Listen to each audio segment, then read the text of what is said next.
सुबकुतगीन कहते हैं मैं शिकार का शौकीन था, लेकिन जरूरत के लिए शिकार करता था। हफ्ते में शिकार मार के लाता था, फिर पूरा हफ्ता हमारे घर वाले उसी को खाया करते। फरमाते हैं कि मैं तनख्वाह थोड़ी लेता था अपने आका से, महमूद गजनवी के वालिद सुबकुतगीन, कि मैं भाई हफ्ते में एक दिन शिकार करने जाऊंगा। कहते एक दिन मैं जंगल में शिकार करने गया तो कुछ जानवर कम नजर आए। सुबह से लेकर मैं घूमने लगा, असर का वक्त हो गया, कोई शिकार ना मिला।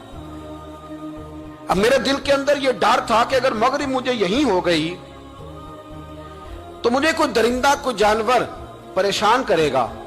इसी परेशानी के आलम में मैं दाएं बाएं देख रहा था कि हरनी का एक बच्चा मुझे नजर आया।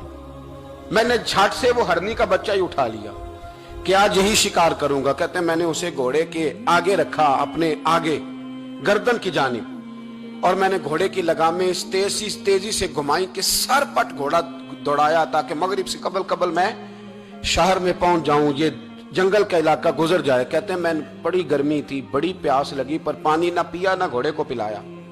सर पट दौड़ाया इस डर से कि कहीं ऐसा ना हो कि मैं जंगल में मुझे शाम हो जाए। कहते हैं जब मैं शहर से बाहर पहुंच गया तो मगरिब का वक्त भी शुरू हो गया। कहते हैं अभी मैं पहुंचा ही था, मैंने वहां घोड़े को रोका, खुद भी पानी पिया, जानवर को भी पिलाया। कहते हैं जरा मैंने आंख उठा के देखा तो जिस हरनी का मैं बच्चा लाया था वो भी दौड़ती हुई मेरे पीछे आ गई। कहते हैं वो पीछे मेरे खड़ी है, पता नहीं कहां से बेचारी दौड़ी। मेरा तो घोड़ा था और मैंने तो सांस भी नहीं लिया। 1.5 घंटा 2 घंटे मैं भगाता लाया इस जल्दी में कि बाहर आना है। कहते हैं पलट के देखा तो उसकी सांस फूली हुई हरनी की और ललचाई नजरों से मुझे देख रही है। दिल के एक कोने से आवाज आई कि आज तो 2 शिकार हो गए।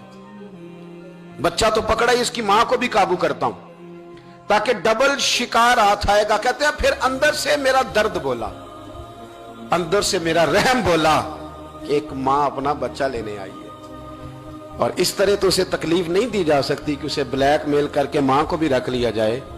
कहते हैं जब मैंने उस हरनी की तरफ देखा तो उसकी नजरों में सवाल था, उसकी नजरों के अंदर सवाल था, कुछ मांग रही थी। कहते मैंने उस बच्चे की पुश्त पर हाथ फेरा, फिर मैंने बच्चा छोड़ दिया। कहते उसने पहले बच्चे को बाजुओं में लिया, फिर अपनी जुबान से अपना बच्चा चाटने लगी। कहते हैं फिर वो जब जंगल की तरफ जाने लगी तो एक दफा उसने मेरी तरफ देखा, दूसरी दफा उसने आसमान की तरफ देखा। जिंदगी में मुझे इतना सुकून कभी नहीं आया था जितना आज आया।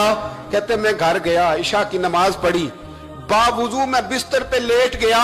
लोगों मेरे नसीब देखो, मुझे मदीने वाले महबूब का दीदार नसीब हुआ। रसूल करीम अलैहिस्सलाम मेरी ख्वाब में आए, मैं रोने लगा। घर महक उठा, फूल खिलने लगे, खुशबुएं बिखरने लगी। कहते महबूब करीम तशरीफ लाए और क्या खूबसूरत जुमला है। महबूब फरमाने लगे ओ सुबकुतगीन, अगर तुझे बादशाह बना दिया जाए तो इंसानों के साथ भी इसी तरह रहम करेगा ना जिस तरह आज हरनी के साथ किया है। अगर तुझे बादशाह बनाया जाए तो रवैया यही रखेगा या बदल जाएगा। कहता मैं रो पड़ा। मैंने कहा यार रसूलल्लाह मैं तो गुलाम बनने के भी काबिल नहीं, तो बादशाह कैसे बनूंगा। फरमाया तेरी आज की अदा बड़ी पसंद आई है, अर्श के मालिक ने तुझे बादशाह बनाने का फैसला कर लिया। तेरी ये अदा बड़ी भाई है, बड़ी पसंद आई। फरमाते एक हरनी के बच्चे पे रहम खाया था, रब करीम ने मुझे बादशाही अता फरमा दी।